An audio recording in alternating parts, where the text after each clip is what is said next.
Ok, dajmo začeti.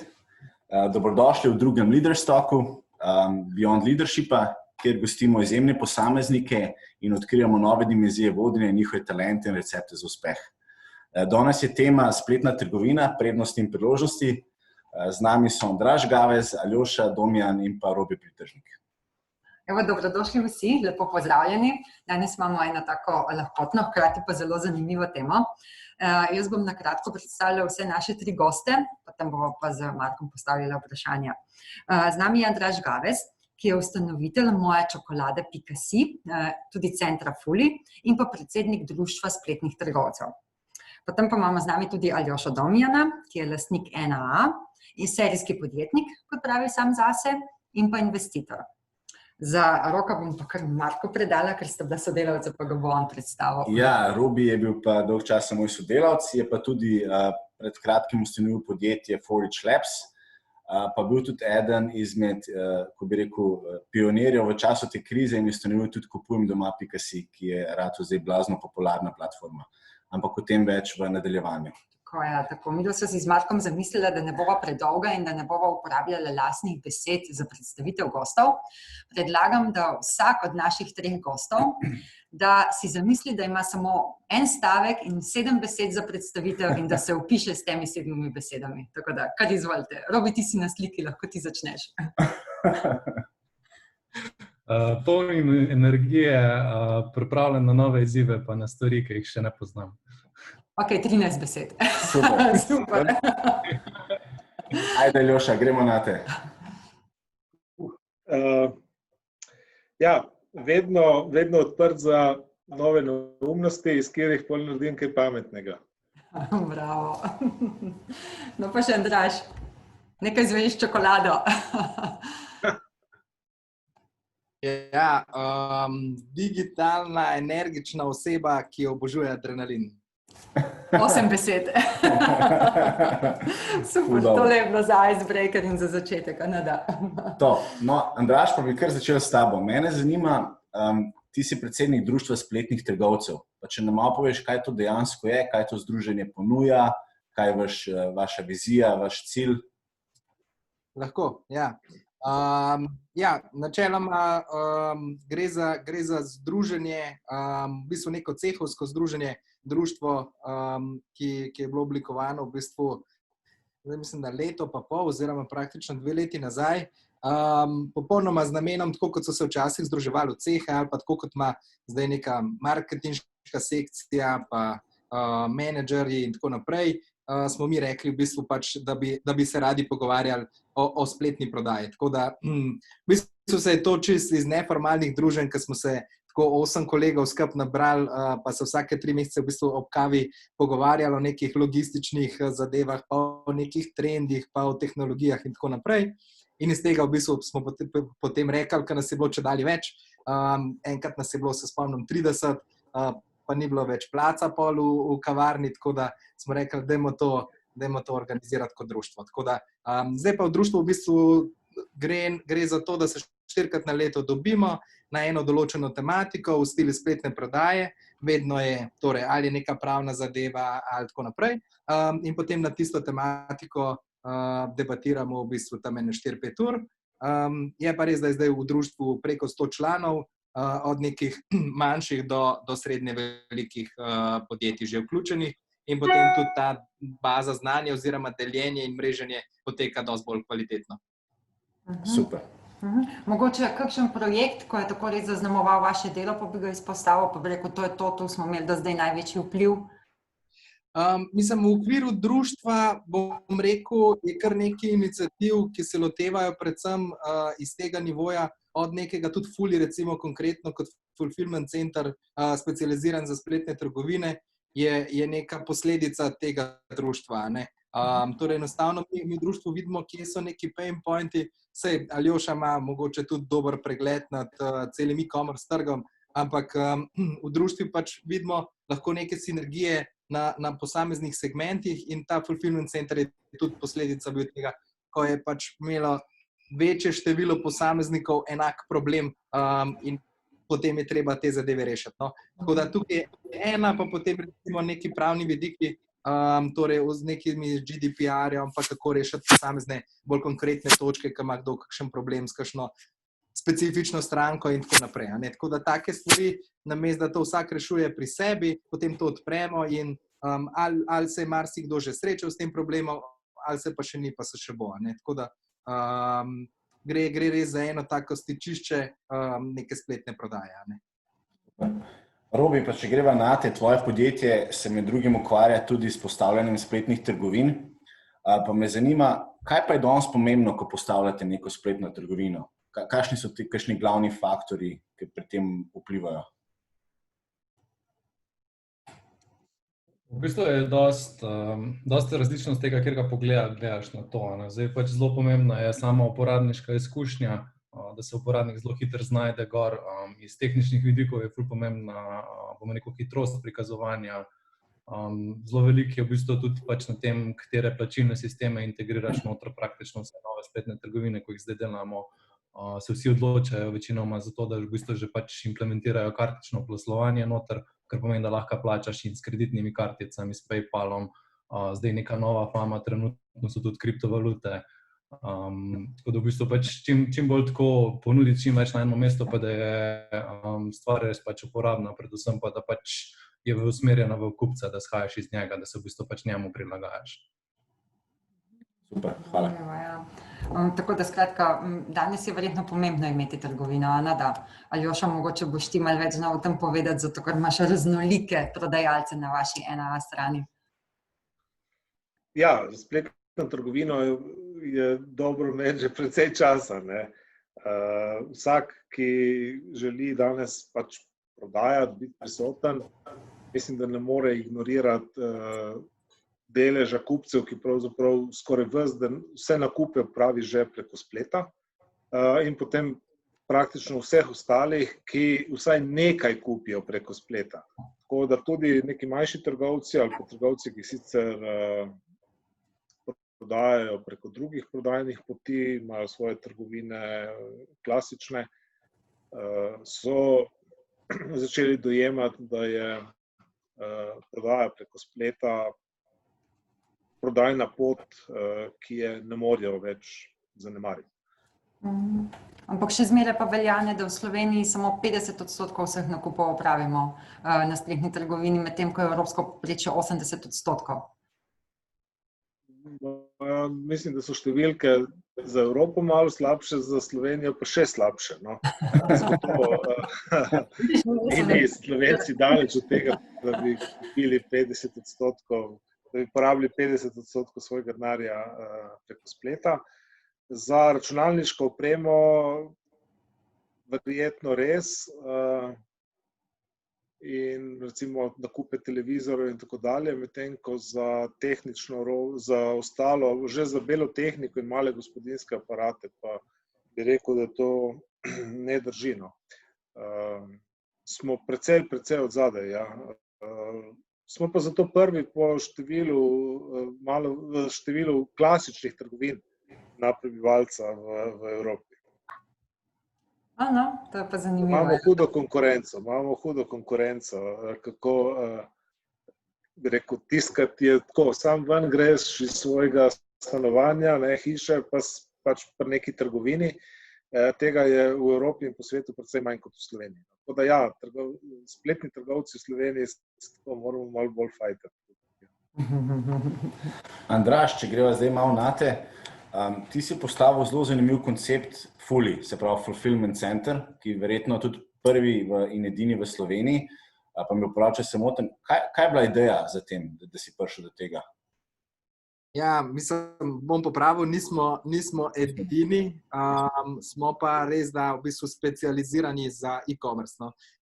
Ta koncept v bistvu Fulfillment Centra ni nov, gre za tako preverjen koncept v bistvu skladiščenja in pakiranja.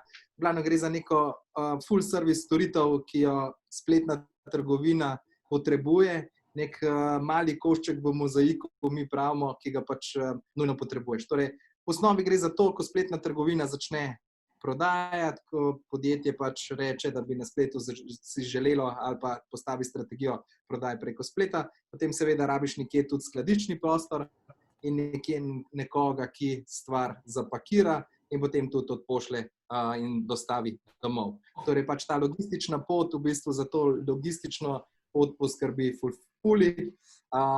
Je pa res v bistvu, da take stvari so v tujini zelo živele oziroma živijo že kar precej časa, v Sloveniji pa takega servisa nismo imeli.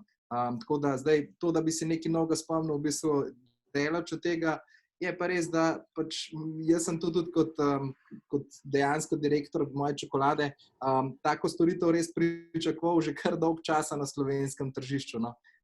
In tudi sam sem v bistvu preden smo Fully se sploh postavljali, sem dejansko 2 leti okrog od raznih večjih logistov, pa ne bom zdaj poimensko, ampak bom rekel, da sem bil skoraj pri vseh sam osebno in sem jih prosil, ali lahko nekdo se spomni in postavi tak fulfillment center v Sloveniji, specializiran za spletne trgovine. Ne? Ker še vseeno tukaj ne gre za operacijo premikanja palet, ampak gre za neke majhne, drobne ali pa malo večje, ampak v osnovi gre to za neke škatle ali pa škatelce na dom. Ne? In me logisti niso prav resno vzeli, da v bistvu to še ni trg, pa ta spletna prodaja, saj to še ni toliko tega, pa se to ne bomo rabili. Jaz sem digitalc, ker sem to rekel, da to bomo še prehiter rabili, tako da v situaciji ste pa pokazali, da bi bilo res fajn, da bi fulfillment centrov imeli več po Sloveniji že prej. To je en del zgodbe, ne? Pa so pa tukaj še storitve, kakšne izkušnje na področju storitev, ko se tudi trg, ne vem, nekih ponudbe, svetovanja, coachinga, poslovnih nasvetov povečuje tudi na spletu, ne? Ja, mislim, mi se res trudimo pač imeti neko full service solution, kar se logistike tiče, kar pomeni od nekih pakiranja letakov do nekega darilnega zavijanja. Je pa res, da tukaj je pač poslovni model naš je zelo win-win situacija s spletno trgovino. Ne? V osnovi torej gre za to, da mi si želimo, da spletna trgovina res uspe. Kaj to pomeni, da uspe je, pač povečuje število poslanih paketov. Ne? Večje število poslanih paketov, posledično je tudi na strani logistike lahko mi lažje optimiziramo naše stroške, logično z večjo količino. Na večji količini mi preselimo, bom rekel, večinski del rabata ali pa ustvarjene optimizacije na spletnega trgovca nazaj. Posledično to pomeni še nižje stroške in tako naprej. Potem se ta cikel v bistvu tega optimizacije časa za neko količino, pa ne samo časa, ampak tudi na koncu financ. Potem je ta obrat zelo win-win situacija. Ne? Na Poljskem recimo je fulfillment centri so veliki 25,000 kvadratov in par tisoč zaposlenih, tako da tukaj je nek poslovni model, ki funkcionira. Ne? Je pa res, da v tej regiji še ni nekega zelo specializiranega, ampak jaz mislim, da se bo to v roku parih let zelo hitro popravilo. Sigurno pa je nekako pandemija vplivala na potrebe oziroma na povpraševanje na strani potrošnikov, na Darobi, mogoče pri vas. Kakšni pogledi oziroma insighti iz te strani? Ja, mislim, mi smo v bistvu zelo relativno majhna ekipa in kar smo opazili v tem času, ko se je v bistvu pač ta korona pandemija začela, je v bistvu zelo velik porast po izdelavi samih spletnih trgovin. Ogromno je bilo pač tega povpraševanja, ogromno je bilo v bistvu nekih želj, pač nekaj na hiter, dajmo samo tako, da v bistvu pač imamo za par mesecev to, da lahko nekaj postavljamo. Je pa res, da so se pač eni tudi sami zelo hitro sami znašli, ne? So pač nastajali začele in Facebook skupine, eni so kar neke Google Formse naredili, če štlele gor mi naročaš oddaje, ne vem, piš na mail, kakorkoli. Tako da velika večina se je v bistvu pač nekako znašla, pa so se v bistvu tudi skupnosti začele graditi na Facebooku pa tako, ampak kar smo mi opazili je v bistvu res pač ta nek porast želja potem, da so se gradile pač lastne spletne trgovine. Aljoša, ti si ustanovitelj ene izmed prvih ali pa celo prve slovenske spletne trgovine, mislim, da že leta 1999. Pa mi povej, kako je pa pandemija vplivala na vas, kaj si pa ti opazil pri potrošnikih pa njihovih nakupnih navadah? Ja, pravzaprav se tistega, ne vem, paničnega 13. marca, ko so vesele že tako, vsi smo vedeli, kaj se bo zgodilo, nekako, da bo treba delati nadaljavo, da se ne bo dalo več hoditi v službo, da prihajajo maske in vse ostalo. Tam smo se pač v enem dnevu pravzaprav soočili s tem, da so firme morale kupiti prenosnike za svoje zaposlene, tako da smo v enem dnevu prodali več prenosnikov kot v zadnjem decembru. Pravzaprav tistega dne smo samo to gledali, kje bomo dobili prenosnike in kako jih bomo pač zlifrali. Tudi čez vikend to ni popustilo, torej ni bilo več tako strašno, ampak ja, tam nekje še potem v ponedeljek je bil zadnji del tega navala na tehnologijo, ko so si pač ljudje zagotavljali to, da so lahko potem delali od doma. No, sicer potem kasneje so še pogruntali, da nimajo pravih kamer, pa unga, pa tretjega, tako da je vsega živega zmanjkalo v naslednjem tednu. Ampak zanimivo je, da če tako jaz rečem, kako se je Slovenija odzvala, tako kot sem jaz videl, najprej smo poskrbeli, da lahko delamo, torej prenosniki in da gremo domov in delamo. Pol, v torek smo pa v firmi pogruntali, da se je pa čist tak switch naredil in se začela kupovati erotika. Kaj je to? Mislim, kje so pa zdaj to ljudje odkrili? Ampak ja, ti postane pač jasno. Ljudje so ugotovili, da bo treba biti doma, pa tako so začeli delati tudi zaloge za bolj zanimive zadeve, kot pa sam služba. In ja, v naslednjih dnevih so potem ljudje začeli kupovati vse živo za doma.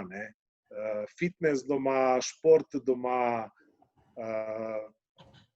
striženje doma, masaža doma, mi smo v bistvu vse smo rekli, vse, kar smo prej, kava doma, recimo kavnih aparatov, to se je noro povečala prodaja v času pandemije.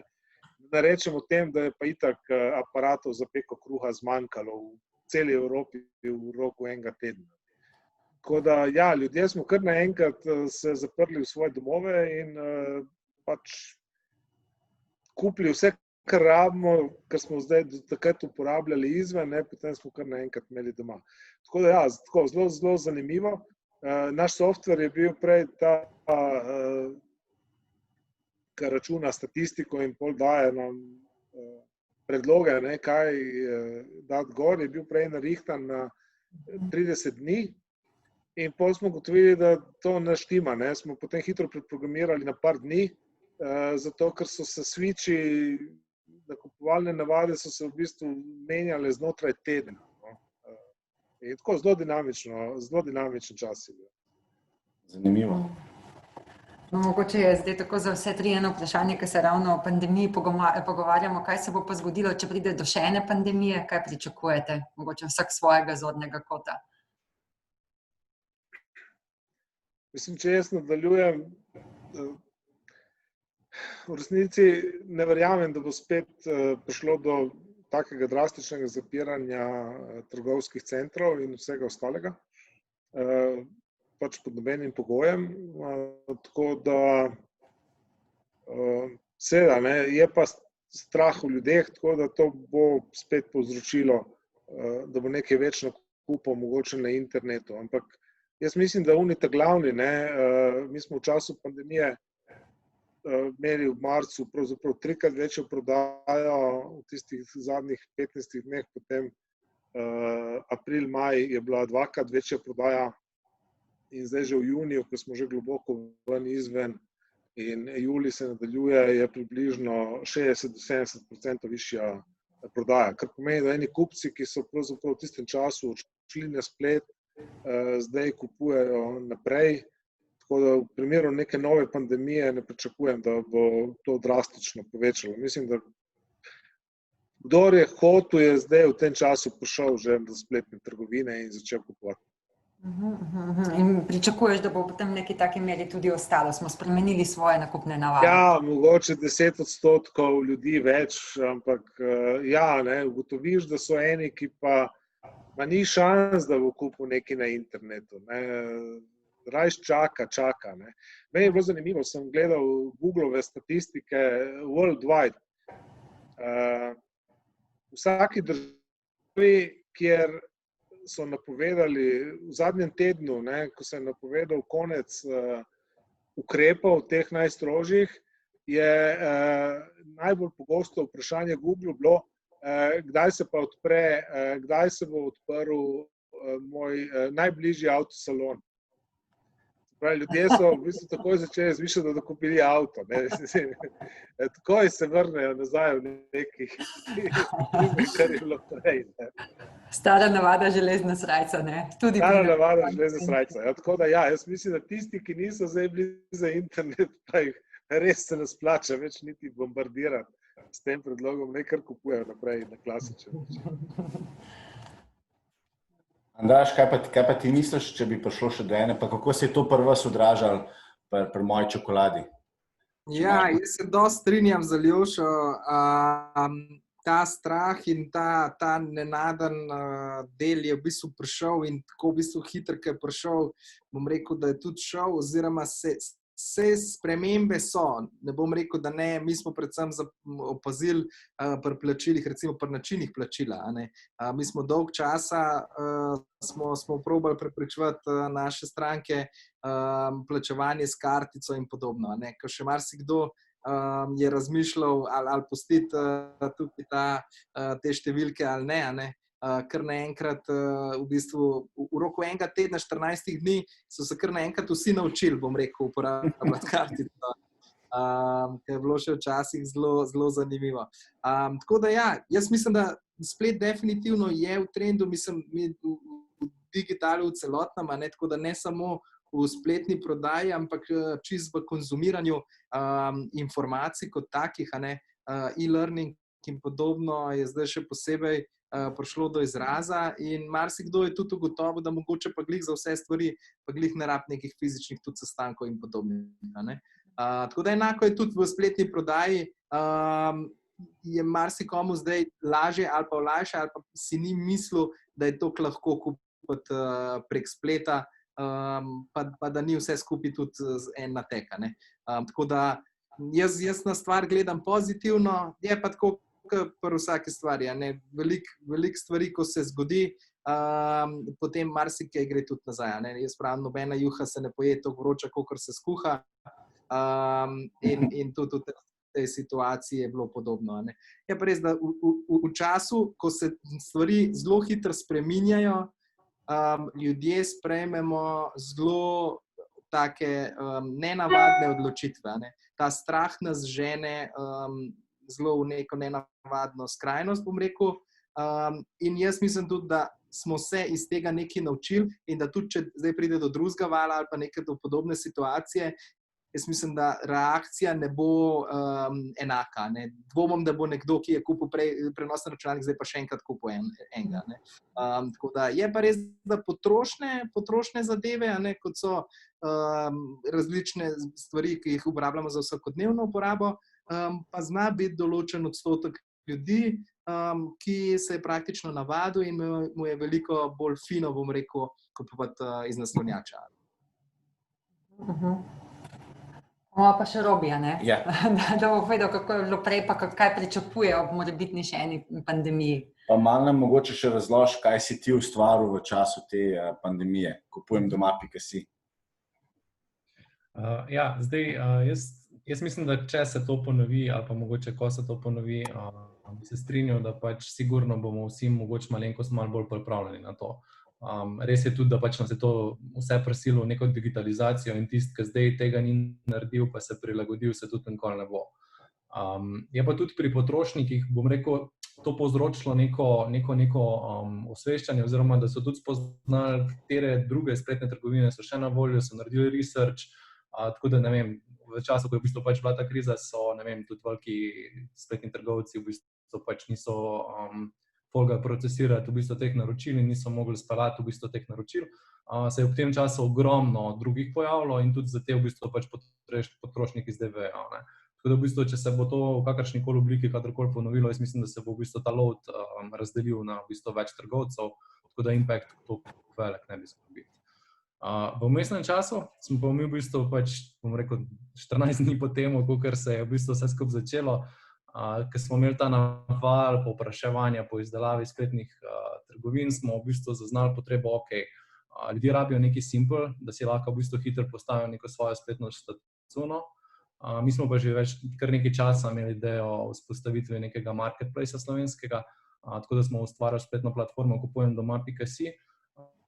Ideja je pa bila, da v bistvu vsem tem, ki imajo v bistvu že ali fizične trgovine ali v bistvu kakorkoli hočejo dosegati nove kupce, da si v bistvu pač v roku 15 minut lahko prek platforme ustvarijo svojo podstran, na kateri imajo svoje izdelke, jih oglašujejo, so pa podprti v bistvu s celotnim prodajnim procesom, kar pomeni z naročilom, za izdajo računa, z plačilom, spletnim plačilom, obveščanje kupca, v bistvu pač praktično kompleten proces, ko ga e-commerce rabi.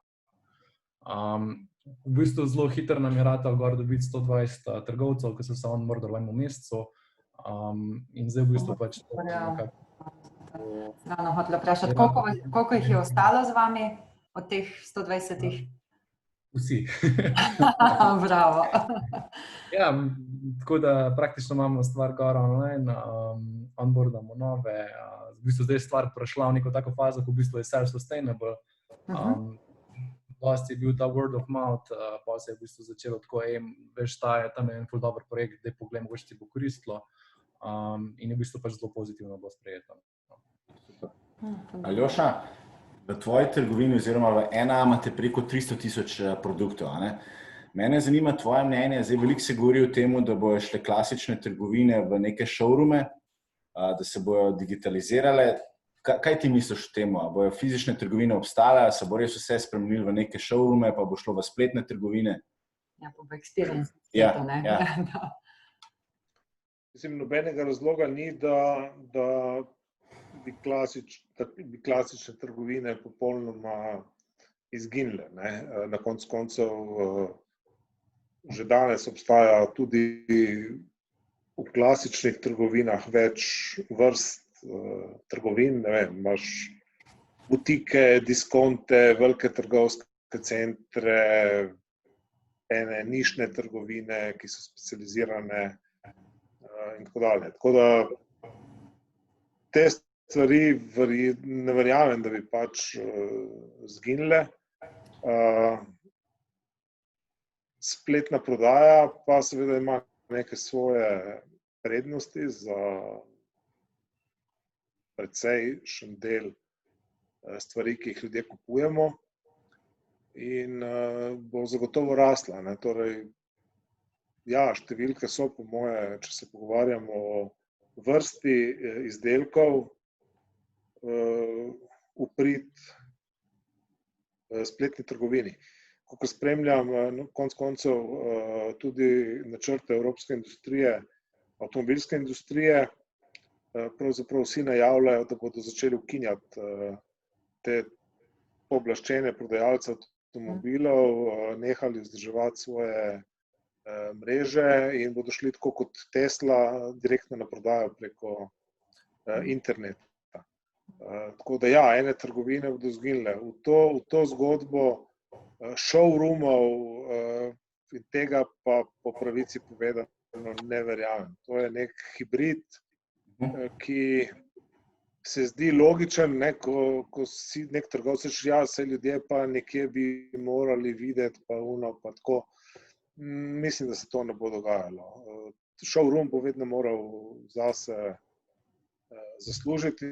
Tako bomo še rekel, v NA smo dostkrat, v NA lahko prideš iskat robo, če tako rečem. Se pravi, imamo nek prostor, kamor prideš, potem se vedno pojavi tista zgodba, zakaj pa mi nimamo blaga tam, dajmo mi nekaj na poličke, pa bodo ljudje prišli, pa dajmo uno. In to smo v nekem trenutku celo naredili. Pa smo imeli ta tako imenovani showroom. In to je fiasko, zato ker ne moreš ti dati tam, daš najbolj prodajane, 2-3 najbolj prodajane televizorje, in s tem seveda ne morem tekmovati klasičnemu trgovcu, ki jih v enem prostoru pržge 50, 100, in je čisto drugi občutek za kupca, ko to kupuje. Tako da showroom si pa zdaj spet ne predstavljam. Zdaj bo pa naredil 10,000 kvadratnih metrov, ogromno halo, z vsem, kar bodo ljudje okrog hodili pa gledali. Pa tam bodo eni ljudje, ki bodo razlagali, kako to dela in vse. Ni, ta zgodba v principu, če si dobro pomisliš, ne pije vode. In jaz pravzaprav nekega pametnega showrooma, ki bi uspel, niti ne poznam, čeprav je ideja stara že precej let. Ponavadi se spomnijo klasični trgovci, ki bi radi ohranili tisti svoj prostor. Ni. To sta dve stvari. Tisti, ki hoče, bo kupoval v klasični trgovini, vedno bo neki ljudi, ki bodo to počeli, ali pa tudi taki, kot jaz, ki kupujem praktično vse na spletu. Ja, ne, pač pride trenutek, ko kdaj moraš kupiti kaj tudi v navadni trgovini. In obstajajo kupci, ki kupujejo večinoma ali pa izključno na spletu. To je bolj stvar neke navade. Ta miks unih vmes pa pravzaprav mislim, da ni. Razmišljati o nekih showroomih, ni, tega ne bo. Imaš pa, veš, kaj sem pa jaz recimo opazila zdaj po koronskem oziroma po pandemičnem času, pa to, da so trgovci, pa po mojem najverjetneje predvsem z stroškovnega vidika, začeli ukinjati število prodajnega osebja v trgovini in dejansko njihova trgovina ostaja polica, recimo sploh trgovina z čevljami, z enim čevljem na polici, ki si jih vse pač sam preizkusiš, pomeriš in potem gre samo po drugi čevelj v paru k blagajni in dejansko delajo potem blagajničarke samo v trgovini. No. To je ena prilagoditev delna, druga so pa pop-upi, ko obstajajo že nekaj časa tudi kot ena oblika spletne prodaje in potem samo nekega fizičnega stika s produkti. Mislim, seveda, ne, vedno se lahko klasičen trgovec, po mojem, se mora danes tudi reklamirati na spletu, pokazati, kaj ima, kakšne akcije ima, če drugega ne more povedati, kje se da parkirati, kdaj je odprt, kdaj je zaprt in tako dalje, tako da nekdo lahko nadaljavo preveri, ne, zagotovo ne bom poklical v trgovino, imate zdaj ta bicikel zame, ne, pač pogledam na internet. To je eno, drugače pa ja, ne, ta stil, da imaš samo en par čevljev, to sem navajen že iz Amerike, tam se mi je to vedno dogajalo. Kadarkoli sem šel tja, pa sem to kupoval, ja, probal si enega, pa si pol ni imel cifre, so ki ne vzamem tega, probaj sam, da vemo cifro, ja, jaz bi tega, ja, ni problema, če ti je to cool, ti bomo mi šli iskat ta par. Ne? Tako da ja, ena trgovina je pazila, da ima dovolj po en par, da ljudje hodijo in sprobavajo, potem so šli pa v skladišče. Ne.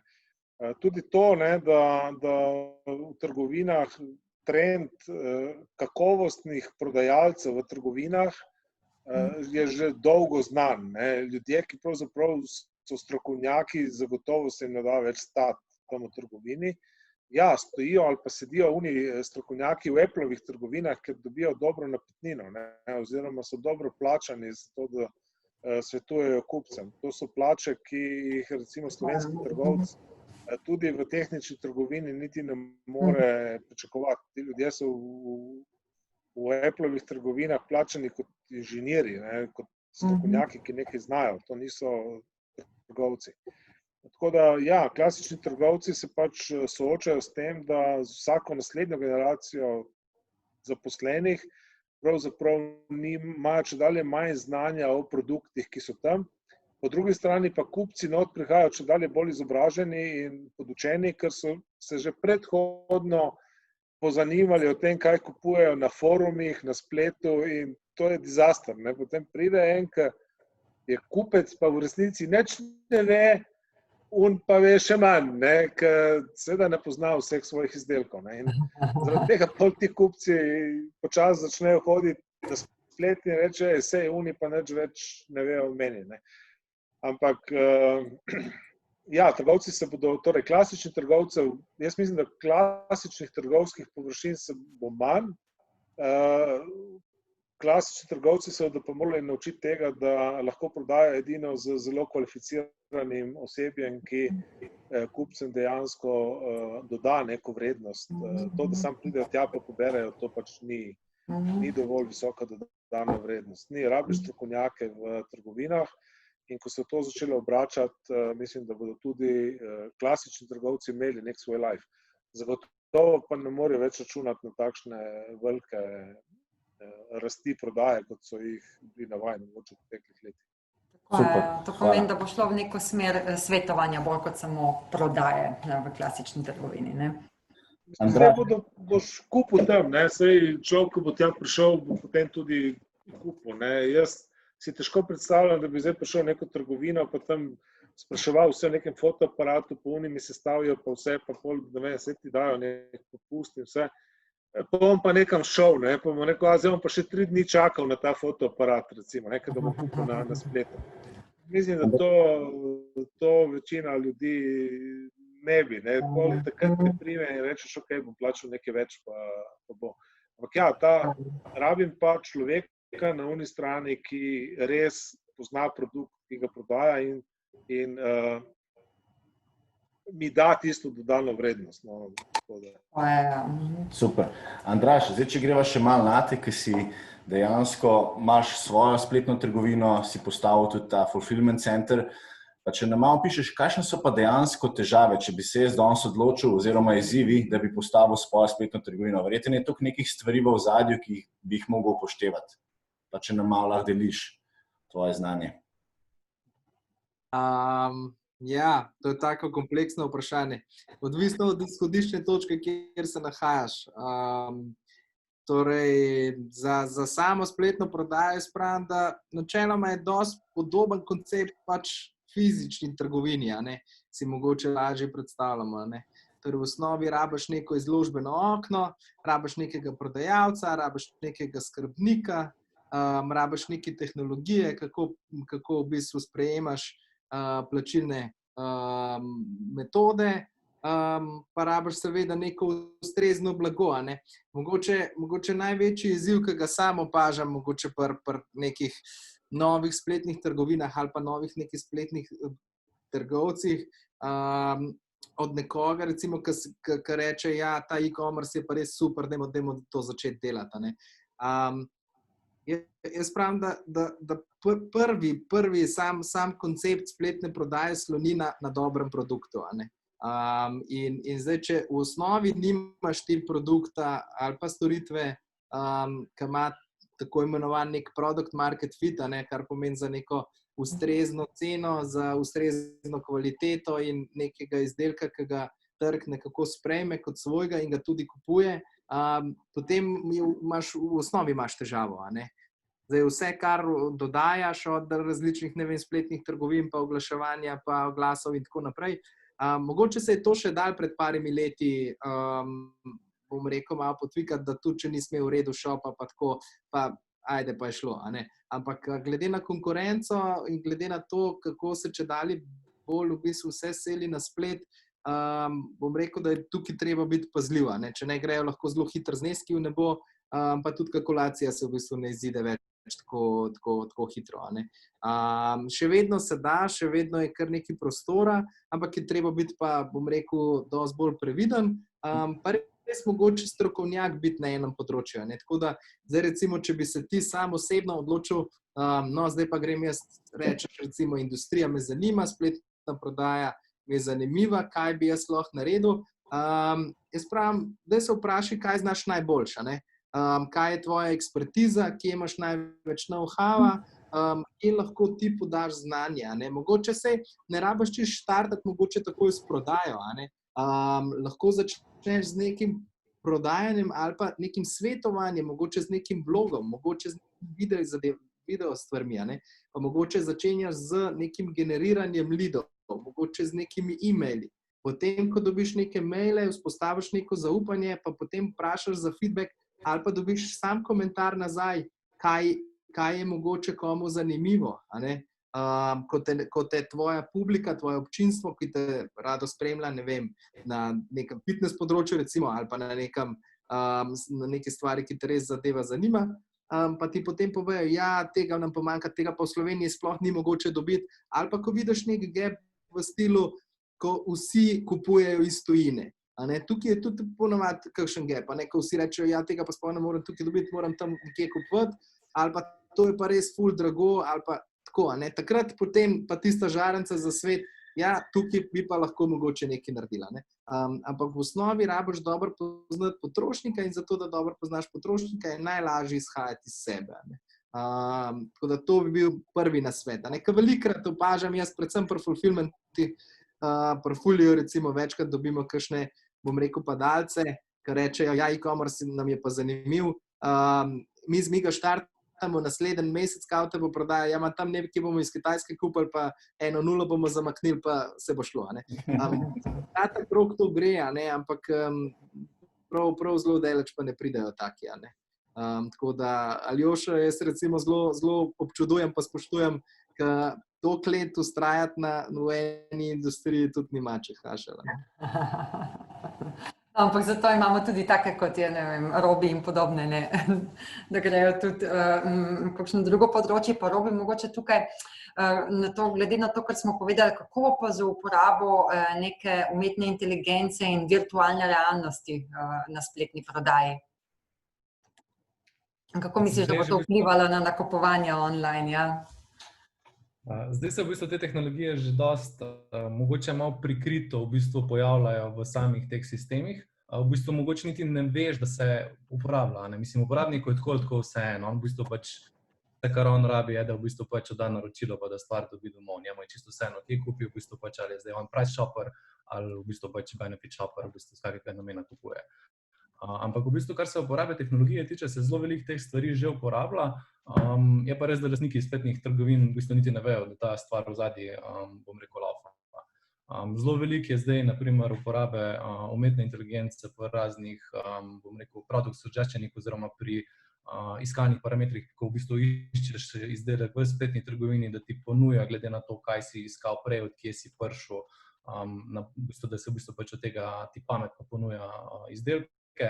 Pa jaz v bistvu zelo vidim, bom rekel, benefit oziroma prednost uporabi AR-ja pa VR-ja, se pravi obogatene pa virtualne resničnosti, ker sicer mi se jo zelo trudimo v bistvu tako pušati v Sloveniji, pa glede na to, da je to pač v bistvu naš main revenue stream, smo v bistvu kar uspešni pri tem bili. Je pa tako, da v bistvu ta tehnologija omogoča, da v bistvu izdelek pride k tebi v dom, kar pomeni ti kot lastnik neke spletne trgovine, ki prodajaš nek brand, ta brand lahko pripelješ uporabniku v samo njegovo stanovanje, v njegov dom, kar je v bistvu največ, kar lahko narediš. In to je v bistvu tista stvar, ki jo ta tehnologija omogoča, da stvar v bistvu na nek način že imaš doma, prednji jo sploh kupiš, se pravi try before buy. Tle je ogromno nekih takih, bom rekel, prednosti pač uporabe te tehnologije. Lahko deliš kakšen primer, ki si rekel, da to se že danes dogaja, pa mogoče ne opazimo. Kje bi lahko kaj zasledili? Ja, zdaj pač v bistvu tako je, čisto vsak pameten search, ki je na kakšni spletni trgovini, ima v zadnji, bom rekel, neko osnovno umetno inteligenco, ki jo uporablja. Zdaj, res je, da pač, če to delaš out of the box, ki inštaliraš nek simple, ne vem, WordPress site, tega ni, ampak vsi večji imajo v zadnji kar dosti kompleksne sisteme. Je pa recimo, ne vem, zelo dober primer, se je pojavil pri večjih spletnih optikah, ki v bistvu očala sprobaš na sebi, ki online v bistvu sam prek kamere daš, zbereš model in ti v bistvu pač pokaže, koliko ti pašejo gor. To je bil recimo en tak primer. IKEA je zelo dobro naredila v bistvu za nakupovanje pohištva. Imaš v bistvu, oni so bili eni izmed prvih, ki so se tega lotili. Se pravi, imaš, ne vem, doma kupuješ nov kavč, ne veš, da ti bo pasal noter v stanovanje, odpreš app od IKEA, zbereš tisti kavč in v bistvu skozi kamero pogledaš, pa ti ga v bistvu pač pokaže v dnevni sobi, kako bo stvar izgledala. Še boljše pa to pol, ne vem, kombinacije barv, pač kako bo zdaj, a bi rdečega, a bi modrega, sivega, v bistvu sem klikneš, pa ti pač zamenja modela. Ne vem, polaganje ploščic, parketa, takih stvari, to v bistvu danes pač lahko praktično delaš že tako, da ti, ne vem, program vizualizira tla na podlagi teh, ki imaš ti zdaj, in ti v bistvu pač real time pokaže, kako bo izgledala. Tle v bistvu pri teh prenovah pa takih stvarih se to že kar dosti uporablja. Je pa to v tujini že nekaj de facto, v Sloveniji pa pač zdaj v bistvu nekako pač prehajamo v to fazo. Vse podobno je pa z nekimi, ko smo že prej omenili, z e-learningom oziroma svetovanjem online. Kakšna misel, mogoče mnenje o tem? Mogoče zato, ker je to del malo mojega posla, pa me zanima. Ja, v bistvu pač tudi pri teh stvarih. Saj praktično katerikoli biznis, ki ga online delaš, se z tehnologijo pač sovpada noter.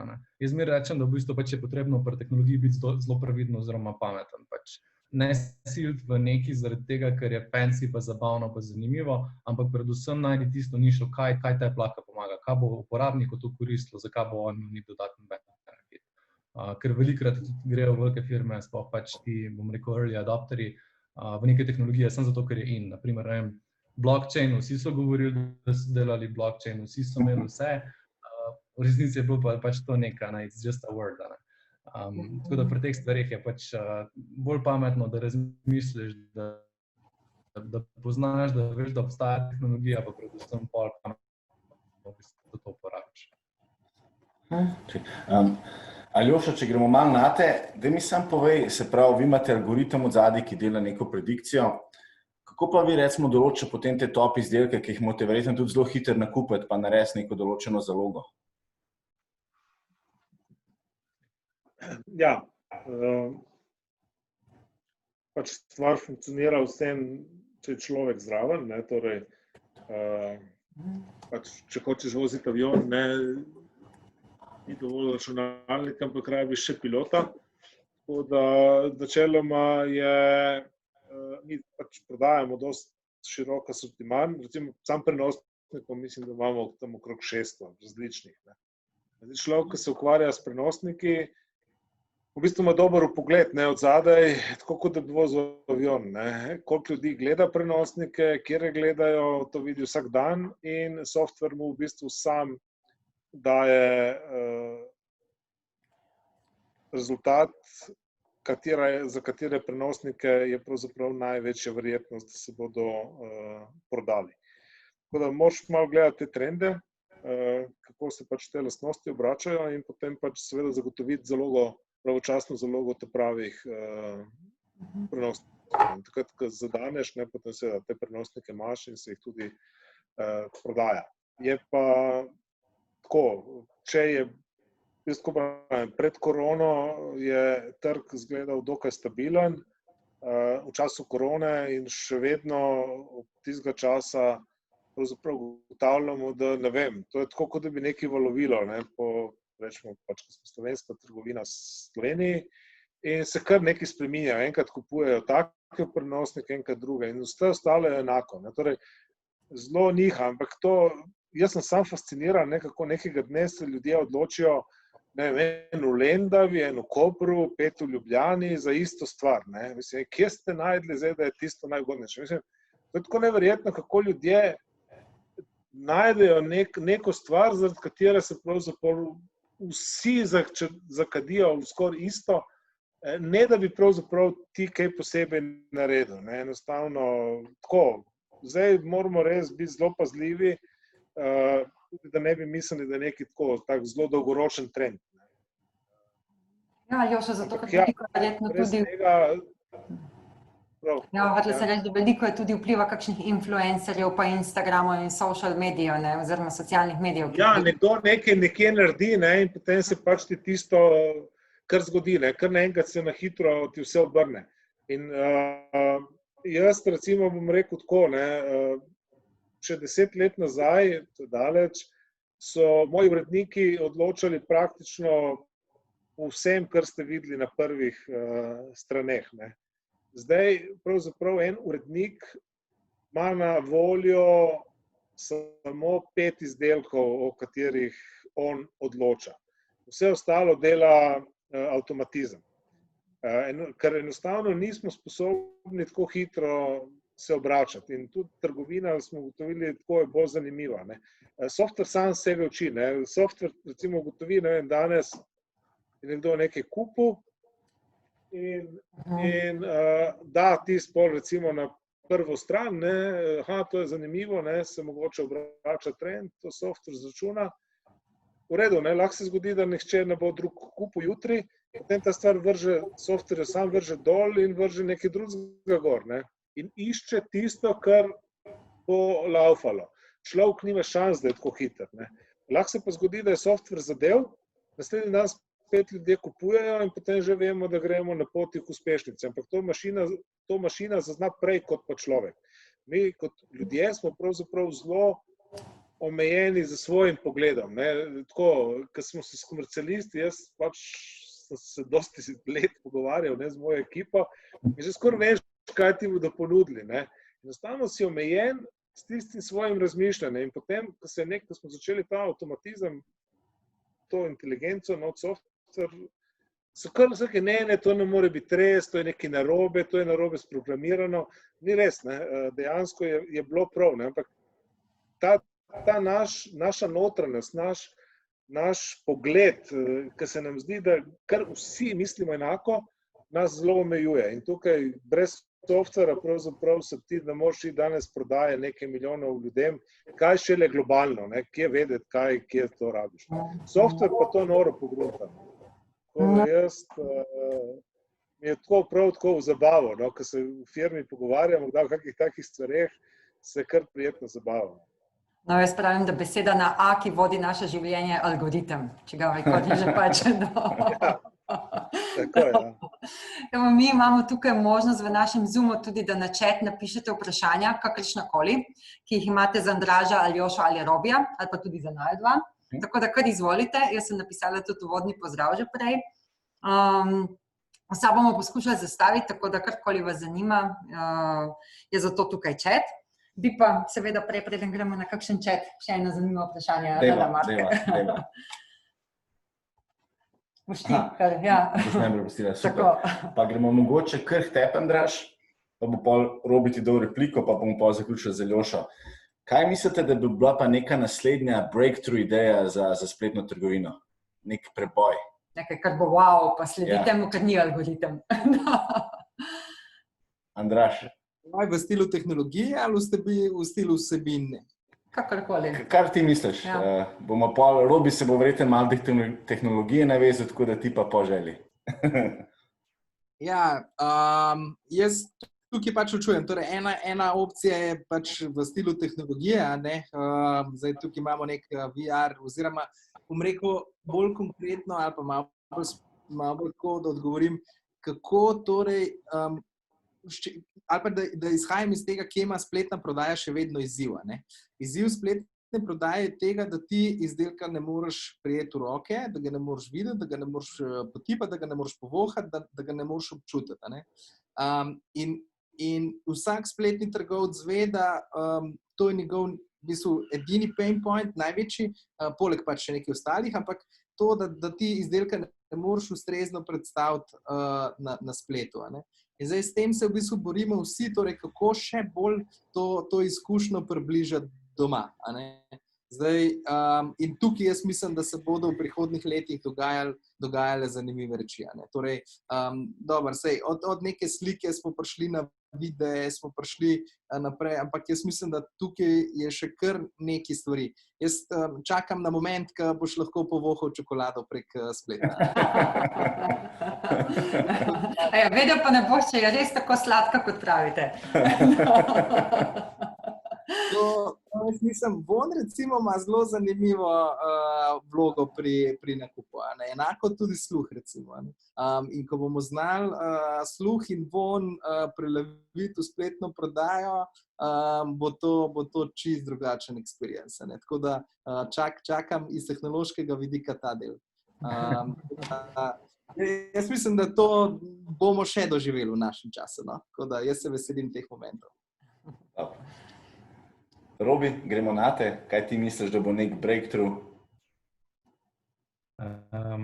Zdaj tako, jaz sem v bistvu dost digitalen človek, pač vse okoli mene se vrti okoli gadgetov, tako da ne vem, pri meni doma recimo Alexa pač čisto vse naprave, ki jih imam, če ni compatible with Alexa, pa ni dovolj zanimivo.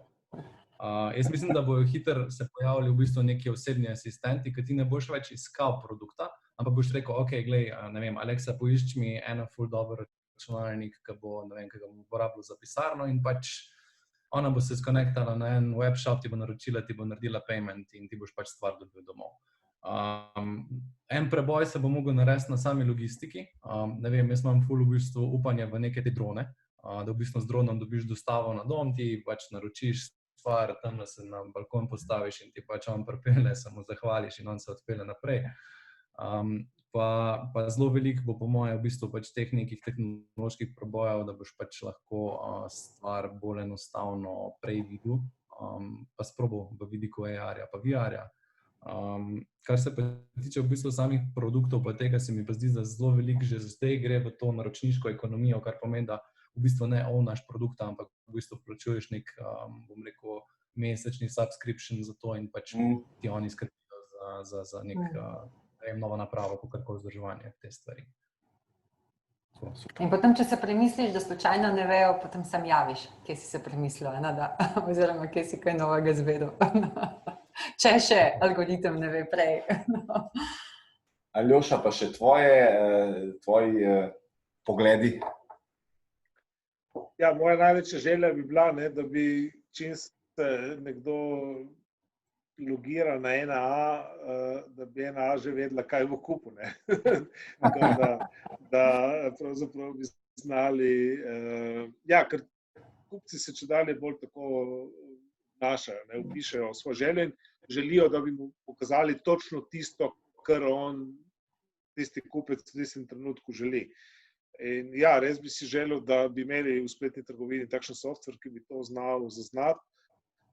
Bolj realno pa je, da bomo verjetno imeli res neke gadžete ali v telefonu ali kakorkoli, ki bodo zbrali te informacije o nas in nam znali nam osebno povedati. Se pravi, to je le neka intima, kaj bi nekdo hotel kupiti in mislim, da bomo zelo hitro kupci dobili neke osebne asistente, ki bodo pravzaprav vedeli, kaj želimo. Bolj bodo vedeli, kaj želimo kot mi. Zelo bodo taki algoritmični, vedeli bodo, koliko denarja smo pripravljeni za to nameniti, ali kupujemo dražje, barvo. Ljudje smo zelo preproste zverine, jaz pravim. Vsak algoritem nas hitro pogrunta v par korakov. Sam moramo dovoliti, da zbira te podatke, pa bomo hitro vedeli vse o sebi, tudi tisto, kar nočemo. Mogoče preden zaključimo, še eno vprašanje. Mene zanima, kakšen je pa povprečen slovenski nakup? O kakšnih vsotah govorimo? Pa mogoče vsi trije... Na online, ja. Ker zdaj vsi trije ste iz tega segmenta. Ena beseda za odgovor. Evrov je dodatno. Glej, jaz ne bom tako enostaven, ker je odgovor v resnici bolj kompleksen. Glede na to, da prodajamo precej dragih stvari, prenosnike in tako dalje, ima NAA izredno visoko povprečno vrednost. Mislim, da je okrog 160 do 170 evrov na nakup, zaradi česar lahko ohranjamo visoko konkurenčnost. Kaj se za tem skriva, je pa to, da 50% nakupov je do 30 evrov. Kar pomeni, da povprečni nakupi, taki res tisti hitri in vse so sorazmerno nizki. In nam da pač ta tehnologija dviga. Tako da jaz bi raje rekel, da je povprečen nakup 30 evrov. Tako gledamo, tako se obnašamo, tako delamo vso našo logiko, ker moramo biti konkurenčni že pri 30 evrih. Konkurenčni in pač zaslužiti moramo, se pravi, pokriti vse stroške. Ker drugače bi polovico prodaje delali za izgubo. Pol je pa širok spekter naprej. Cen. Tako da ja, povprečje pride sorazmerno visoko. Andraž, kaj pa pri vas? Ja, mislim, samo povprečje potegniti iz vsega tega je težko, mogoče pač res nekje tam okrog 20 do 30 evrov. Nakupi pod 20 evrov se zelo redko zgodijo. Dejstvo že zato, ker strošek poštnine predstavlja nekaj, pa tudi obdelava samega naročila ni povsem avtomatsko. Torej, izdelek se ne kar transformira kupcu pred vrata. Tako da že iz tega naslova ni mogoče tako impulzivno, kot bi si mogoče spletni trgovci želeli. Verjamem pa, da dlje časa, kot bo industrija živela, bolj bo široka tudi mreža same logistike, cenejša bo logistika in tudi v bistvu vrednosti nakupa bodo nižje, bolj impulzivne, bolj potrošniške, če bi temu tako rekel. Tako da je pa res, da še vedno pač opažamo, da tam nekje med 30-35 evri. Zanimivo mi je recimo, da v času koronavirusa so bili v bistvu povprečne vrednosti naročil višje, kot so bile prej. Nam konkretno recimo pri moji čokoladi se nam je povprečna vrednost naročila povečala za 27%, kar je ogromno na tem segmentu končnih uporabnikov. Tudi v Fuliju, recimo, kjer pač imamo neko malo večjo maso ali pa pregled v bistvu nad različnimi segmenti, je bilo tudi opaziti tega, da so ljudje v bistvu z enim nakupom dodali več izdelkov v košarico kot prej. Tako da težko zdaj reči neko to, kako bo naprej ali pa kakšni bodo trendi naprej. Ampak ja, jaz mislim, da trend gre po eni strani v ta potrošniški del, torej, da gremo čedalje bolj v kupovanje tudi stvari, ki jih kupujemo na dnevni ravni, ker včasih smo splet kupovali samo neke premišljene stvari ali pa neko tehnično robo, kjer si neke tehnične specifikacije vedel in si jih zelo enostavno znal primerjati med seboj. Zato je v bistvu osnovo tudi spletna prodaja zaživela. Zdaj gremo pa tudi v smer neke mehke prodaje, neki influencerji, neki brendi, neki izdelki, ki niso več tako zelo lahko primerljivi med seboj, pa se znajo zelo dobro predstaviti na spletu in pol posledično tudi prodati. Robi, pa še ti ne, tvoje mnenje, tvoje videnje, kaj meniš o zneskih nakupov na onlineu? Mi smo kar dosti padli v to povprečje, se pravi pač nekih 30 €. Tako da to je pač čist neka ta klasika, iz kjer se mislim, da kar dosti se lahko po moje generalizirano na celo Slovenijo. Mogoče bi se pa tle dotaknil še enega posebnega audienca, ki se meni zdi, da je v Sloveniji kar popularen, v bistvu pač ta ROPO efekt, se pravi Research Online Purchase Offline, kar pomeni, da se pač kupec najprej na spletu v bistvu pozanima o izdelku v tej discovery research fazi. V končni fazi tudi mogoče pri trgovcev, pri kjer pol opravi nakupa. Kar pa tudi ni slabo, seveda pač, če si ti, bom rekel, offline trgovec, pa imaš pač hkrati še spletno trgovino in če ti nek del teh v bistvu potencialnih spletnih kupcev konvertiraš v offline, je seveda pač win-win. Tako da se mi zdi, da to se kar v Sloveniji dosti pojavlja, da v bistvu pač prej zelo veliko v bistvu pač poizvedujemo pred nakupom online, preden se odločimo pa za nakup, če pa se mi zdi, da tudi se kar dosti pol vseeno še odloči za offline nakup. Super, zdaj preden zaključimo, mogoče še zadnjo misel ali pa nasvet od vas treh, pa mogoče kar začnemo s tabo, Aljoša. Kaj svetujete vsem, ko smo strastni nakupovalci, offline, online? To bom rekel, vsakmu, ki želi začeti prodajati preko spleta, svetujem, da se tega zelo resno loti.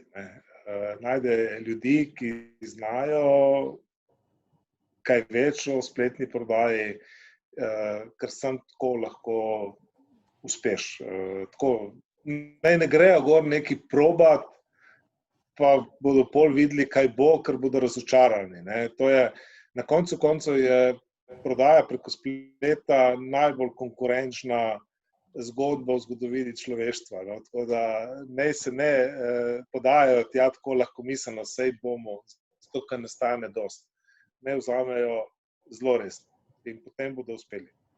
Dober nasvet, hvala. Hvala. Andraž? Andraž, ja. Ja,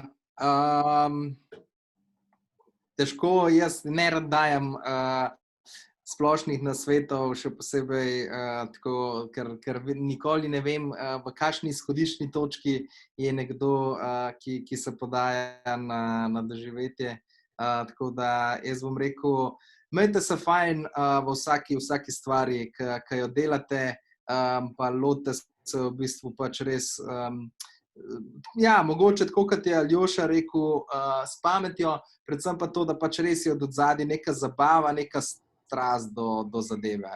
Tako da ne iti na lov za denar ali pa na lov za neki, mogoče s tem poslovnim vzgibom, ampak pejte pač se zabavati. Tako da, tako kot v življenju nasploh. No, pa še Robi, tebi je ostala zadnja misel. Jaz bi pa mogoče predlagal, da v bistvu pač ne se bati testirati. Čim več v bistvu stvari pač na spletnih trgovinah testirati, čim bolj v bistvu poznati kupca, ga poskušati razumeti, pa njemu prilagajati stvari. Se pravi, mogoče ni vedno dobro, da izhajaš samega iz sebe, ampak se je mogoče fajn v bistvu postaviti v oči neke potencialne, res tiste persone oziroma tistega kupca, kateremu je spletna trgovina namenjena. In pa pač res tle je pač zelo veliko na samem testiranju, pa čim več prilagajati, čim več testirati, predvsem se pa ne bati sprememb, ki niso vedno slabe. No, super, evo. Tako, kakšno vprašanje še, preden zaključimo, preden rečemo adijo, ne da? Kar na chat, če je kaj. Ker jaz bi tako v enem, je kar malo. Pozdravljeni, se slišimo? Slišimo. Izvoli, Sandra. Ja. Jaz bi se na tem mestu rada iskreno bi se rada zahvalila Aljoši, Andražu in pa Robiju. Res s svojim znanjem in izkušnjami ste pomembno prispevali tudi k našim študentom, ki vas bodo poslušali. In res občudovanja vredno, da se je občutiti, da recimo mi kot potrošniki vas ne zanimamo samo kot potrošniki, ampak tudi kot ljudje, da ste si zdaj kljub temu, da je spletna trgovina v vzponu in da je verjetno vaš dan res dolg, 24 ur, da vas verjetno tudi družina, bližnji čakajo, sodelavci, ste si vzeli čas in namenili ta čas več kot uro, povsem prostovoljno, altruistično do vseh nas, no, tako da res jaz vam želim izjemno veliko uspehov še naprej. Res je pa tudi videti, da delate to iz srcem, z veseljem in tudi ta mirnost, kljub hektiki spletne prodaje, zdaj ste vi tukaj tako mirni in to je nekaj tako izjemnega, biti izvršni direktor, biti v samem vrhu, pa hkrati tako miren, odprt do vseh skupnosti in tudi do nas, ne, tako da je videti, da nismo le vaši kupci, ampak da nam želite tudi vse dobro in predati znanje. Tako da v imenu vseh študentov in pa naše skupine, programske skupine, hvala vam. Super, odlično. To je bil dober uvod. Hvala lepa, Sandra. Ja, hvala tudi vsem gostom, seveda. Tako da, jaz bom tako rekla, ne, za eno zaključno misel. Tako kot je Aljoša rekel, ne, da se je treba dobro pripraviti in da vedeti, v kaj se podajamo in da spletna trgovina ni enostavna. In tako kot je potem Robi dodal, da testirajte in bodite brez strahu. Mislim, da je Andrej zelo dobro zaključil, da se je potrebno pri tem tudi zabavati, delati z srcjo tisto, kar počnemo. In jaz tako pravim, prodaja offline ali prodaja online. Za mene je en zelo dober stavek, ki najlepše opiše karkoli počnemo oziroma prodajamo v življenju, to, da selling is serving. In če prodajamo z srcem, zato da dejansko želimo nekomu vse malo izboljšati življenje, izpolniti njegovo željo ali potrebo, takrat mislim, da bomo tudi uspešni. Tako da, hvala v imenu skupine Beyond Leadership, res je bilo izjemno in hvala za vaše nasvete, izkušnje. Ja, hvala vsem. Čau. Hvala. Čau, lep večer.